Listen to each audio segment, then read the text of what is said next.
За сайн байцгаана уу? Infinity English-ийн багш Наамын. За та бүхэнд энэ өдрийн мэндийг хүргэе. За манай өмнөх бүх бичлэгүүдийг үзсэн гэж найдаж байна. За үзээгүй бол манай YouTube channel руу ороод бүгдээрээ үзээрэй.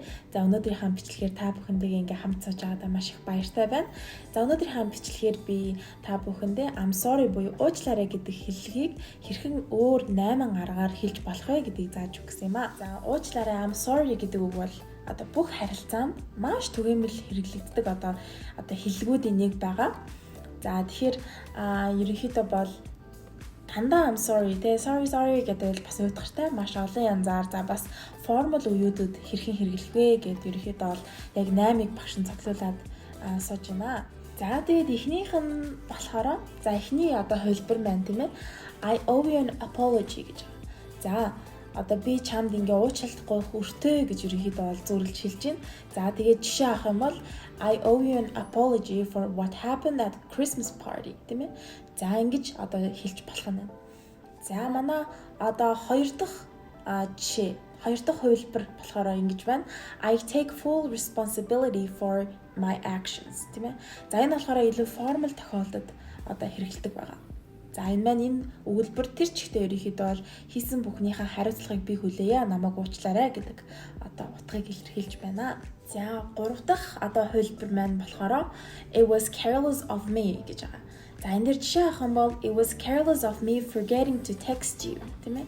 За it was careless of me гэхээр би айгүй анхааралгүй буруу байсан байна тийм ээ. Тэгээ намайг уучлаарай гэж цаагаараа илэрхийлж байна. За тэгэхээр чам руу мессеж бичгээ мартсан миний буруу, намайг уучлаарай гэж хэлж байна. За дөрөв дахь хувилбар болохоор нэлээд формал. За ялангуяа бичгийн хэлэн дээр илүү ашиглагддаг. За тэр нь имэйлч гэдэг юм уу, албан ёсны бичиг дээр I sincerely apologize for what happened ч юм уу те. За I sincerely apologize гэдэг хэллэг байна. За тав дахь маань болохоор ер нь бол та нар кино үзэх юм бол маш түгээмэл гарч ирж байгаа. I hope you can forgive me for what I did тийм ээ. За I hope you can forgive me гэж байгаа. За энэ нь болохоор чи намайг уучлана гэж би ерөнхийдөө бол итгэж байна, найдаж байна тийм ээ гэж ерөнхийдөө бол хэлж гин гэсэн үг. За тэгээд энийг бас яг энийг арай ондоогоор хэлэх юм бол I hope I can be forgiven тийм ээ. За арай пассив 6 дахь хувилбар маань болохоор I didn't mean to гэж байгаа. За I didn't mean to гэд түүгийн араас үйлэг явах хэвээр. За жишээлбэл I didn't mean to call you so late тийм ээ.